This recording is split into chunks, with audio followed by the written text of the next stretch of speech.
When Corelli had left the room, Hastings stared after him for a few moments.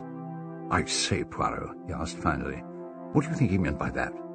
Poirot shrugged his shoulders. "It was a remark of no consequence," he declared. "But Poirot," Hastings persisted, "I'm sure Corelli was trying to tell you something." "Ring the bell once more, Hastings," was the little detective's only response. Hastings did as he was bidden, but could not refrain from a further inquiry. "What are you going to do now?" Poirot's reply was in his most enigmatic vein. "You will see, my dear Hastings. Patience is a great virtue." Treadwell entered the room again with his usual respectful inquiry of, "Yes, sir?" Poirot beamed at him genially. "Ah, Treadwell, will you present my compliments to Miss Caroline Amory and ask her if she will be good enough to allow me a few minutes of her time?" "Certainly, sir." "I thank you, Treadwell." When the butler had left, Hastings exclaimed, "But the old soul's in bed. Surely you're not going to make her get up if she isn't feeling well." "My friend Hastings knows everything. So, she is in bed, yes?" "Well, isn't she?" Poirot patted his friend's shoulder affectionately. "That is just what I want to find out." "But surely," Hastings elaborated, "don't you remember? Richard Amory said so." The detective regarded his friend steadily. "Hastings," he declared, "here is a man killed. And how does his family react? With lies, lies, lies everywhere. Why does Madame Amory want me to go? Why does Monsieur Amory want me to go? Why does he wish to prevent me from seeing his aunt? What can she tell me that he does not want me to hear? I tell you, Hastings, what we have here is drama. Not a simple, sordid crime, but drama. Poignant, human drama." He looked as though he would have expanded on this theme, had not Miss Amory entered at that moment. "Oh, Monsieur Poirot," she addressed him as she closed the door, "Treadwell tells me you wanted to see me." "Ah, yes, mademoiselle," Poirot declared as he went to her. "It is just that I would like to ask you a few questions. Will you not sit down?" He led her to a chair by the table, and she sat, looking at him nervously. "But I understood that you were prostrated, ill," Poirot continued as he sat on the other side of the table and regarded her with an expression of anxious solicitude. "Oh, it's all been a terrible shock, of course," Caroline Amory sighed. "Really terrible. But what I always say is, somebody must keep their head. The servants, you know, are in a turmoil. Well," she continued, speaking more quickly, "you know what servants are, Monsieur Poirot. They positively delight in funerals. They prefer a death to a wedding, I do believe. Now, dear Dr. Graham, he is so kind, such a comfort, a really clever doctor, and of course he's so fond of Barbara. I think it's a pity that Richard doesn't seem to care for him, but...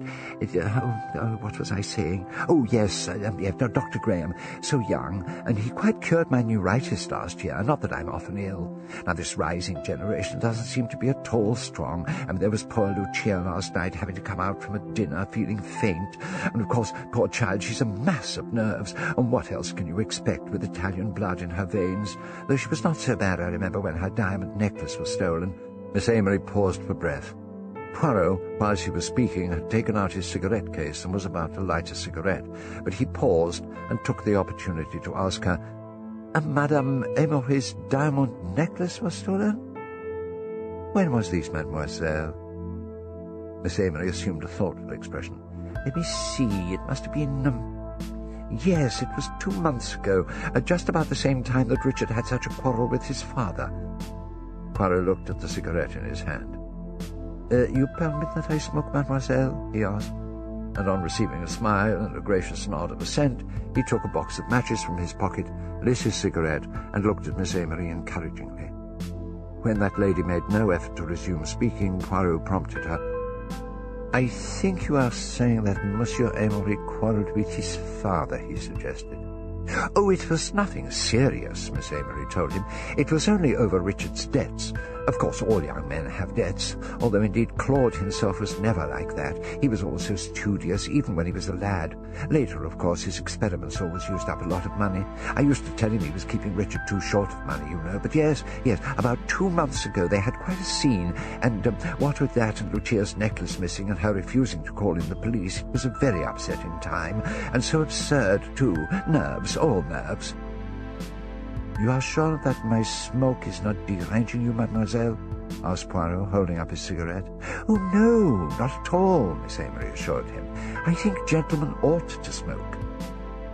Only now noticing that his cigarette had failed to light properly, Poirot retrieved his box of matches from the table in front of him. "Surely it is a very unusual thing for a young and beautiful woman to take the loss of her jewels so calmly?" he asked, as he lit his cigarette again, carefully replacing 2 dead matches in the box, which he then returned to his pocket. "Yes, it is odd. That's what I call it," Miss Amory agreed.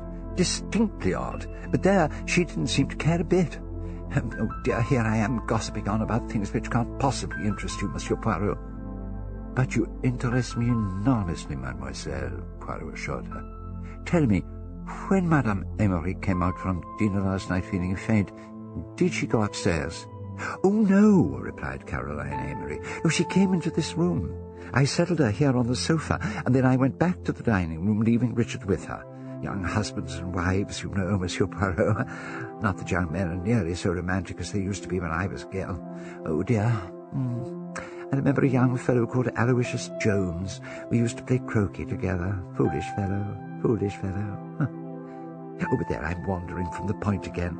No, we were talking about Richard and Lucia, a very handsome couple they make. Don't you think so, Monsieur Poirot? He met her in Italy, you know, on the Italian lakes last November. It was love at first sight. They were married within a week. She was an orphan, alone in the world. Very sad, although I sometimes wonder whether it wasn't a blessing in disguise. If she'd had a lot of foreign relations, that would be a bit trying, don't you think? After all, you know what foreigners are. Oh. She suddenly broke off, turning in her chair to look at Poirot in embarrassed dismay. "Oh, I do beg your pardon." Not at all," murmured Poirot with an amused glance at Hastings. "So stupid of me," Miss Amory apologized, highly flustered. "I didn't mean... of course, it's so different in your case. Les braves Belges, as we used to say during the war." "Please do not concern yourself," Poirot assured her.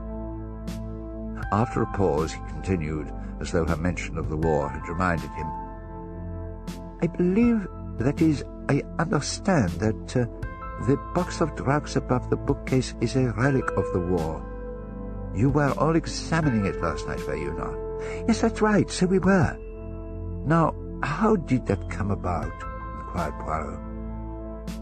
Miss Amory considered for a moment before replying. "Now, how did it happen?" "Ah, yes, I remember. I said I wished I had some sal volatile, and Barbara got the box down to look through it, and then the gentleman came in, and Dr. Corelli frightened me to death with the things he said." Hastings began to show great interest in the turn being taken by the discussion, and Poirot prompted Miss Amory to continue. "You mean the things Dr. Corelli said about the drugs? He looked through them and examined them thoroughly, I suppose?" "Yes," Miss Amory confirmed, "and he held one glass tube up, something with the most innocent name, bromide, I think, which I've often taken for seasickness, and he said it would kill 12 strong men." "Hyoscine hydrobromide?" asked Poirot. "I beg your pardon? Was it hyoscine hydrobromide that Dr. Corelli was referring to?" Yes, that was it," Miss Amory exclaimed. "How clever of you. And then Lucia took it from him and repeated something he had said about a dreamless sleep. I detest this modern neurotic poetry. I always say that ever since dear Lord Tennyson died, no one has written poetry of any—" "Oh, dear," muttered Poirot. "I beg your pardon?" asked Miss Amory. I was just thinking of the dear Lord Tennyson. But please go on. What happened next?" "Next? You were telling us about last night, here in this room." "Ah, yes. Well, Barbara wanted to put on an extremely vulgar song, on the gramophone, I mean. Fortunately, I stopped her." "I see," murmured Poirot. And this little tube that the doctor held up, was it full? Oh, yes, Miss Amory replied without hesitation, because when the doctor made his quotation about dreamless sleep, he said that half the tablets in the tube would be sufficient. Miss Amory got up from her chair and moved away from the table. You know, Monsieur Poirot, she continued as Poirot rose to join her, I've said all along that I didn't like that man, that Dr. Carelli. There's something about him not sincere, and so oily in manner. Of course, I couldn't say anything in front of Lucia, since he is supposed to be a friend of hers, but I did not like him. You see, Lucia is so trusting. I'm certain that the man must have wormed his way into her confidence with a view to getting asked to the house and stealing the formula. Poirot regarded Miss Amory quizzically before he asked, You have no doubt, then, that it was Dr. Carelli who stole Sir Claude's formula? Miss Amory looked at the detective in surprise. Well, dear Monsieur Poirot, she exclaimed, who else could have done so? He was the only stranger present. Well, naturally, my brother would not have liked to accuse a guest, so he made an opportunity for the document to be returned. I thought it was very delicately done, very delicately indeed. Quite so, Poirot agreed tactfully, putting a friendly arm around Miss Amory's shoulder, to that lady's evident displeasure. Now, mademoiselle, I am going to try a little experiment in which I would like your cooperation. He removed his arm from her. Where were you sitting last night when the lights went out? There, Miss Amory declared, indicating the settee. Then would you be so good as to sit there once again? Miss Amory moved to the settee and sat.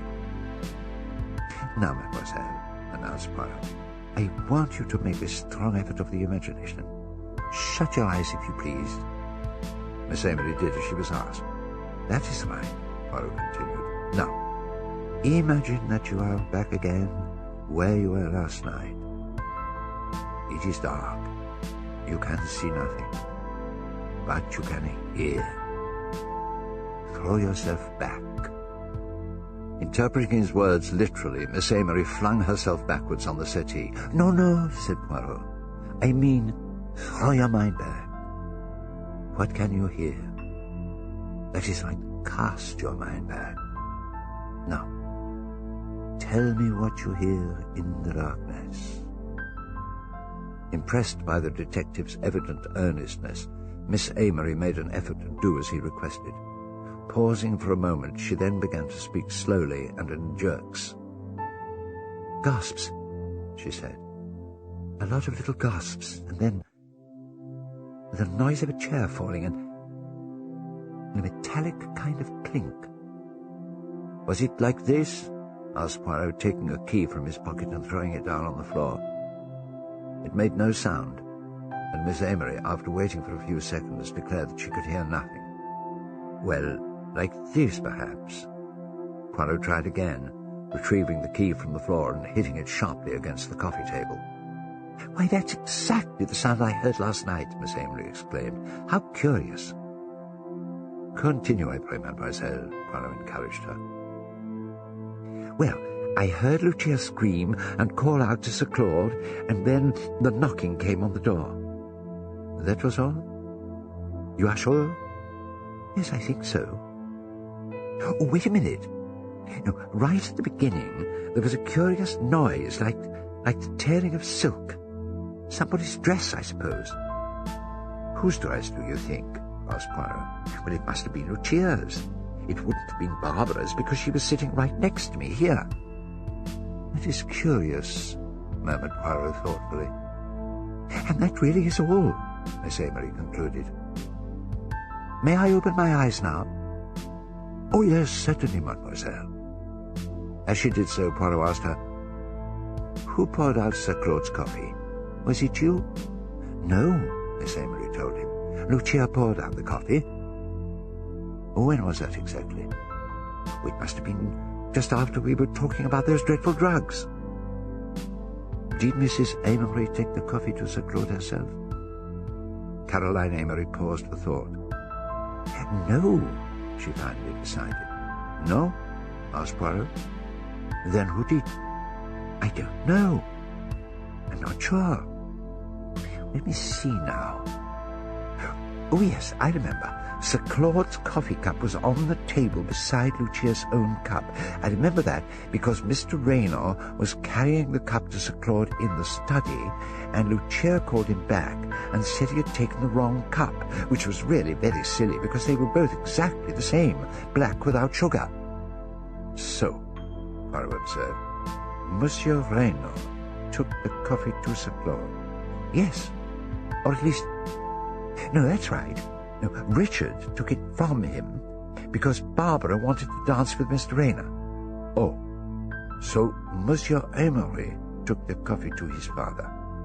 Yes, that's correct, Miss Amory confirmed. Ah, exclaimed Poirot. Tell me, what had Monsieur Amory been doing just before that? Dancing? Oh, no, Miss Amory replied. He'd been packing away the drugs, putting them all back in the box, tidily, you know. I see. Sir Claude then drank his coffee in his study. Well, I suppose he began to do so, Miss Amory remembered, but he came back in here with the cup in his hand. I remember his complaining about the taste, saying that it was bitter. And I assure you, Monsieur Poirot, it was the very best coffee.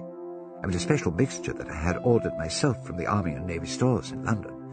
You know, that wonderful department store in Victoria Street. It's so convenient, not far from the railway station, and She broke off as the door opened, and Edward Raynor entered.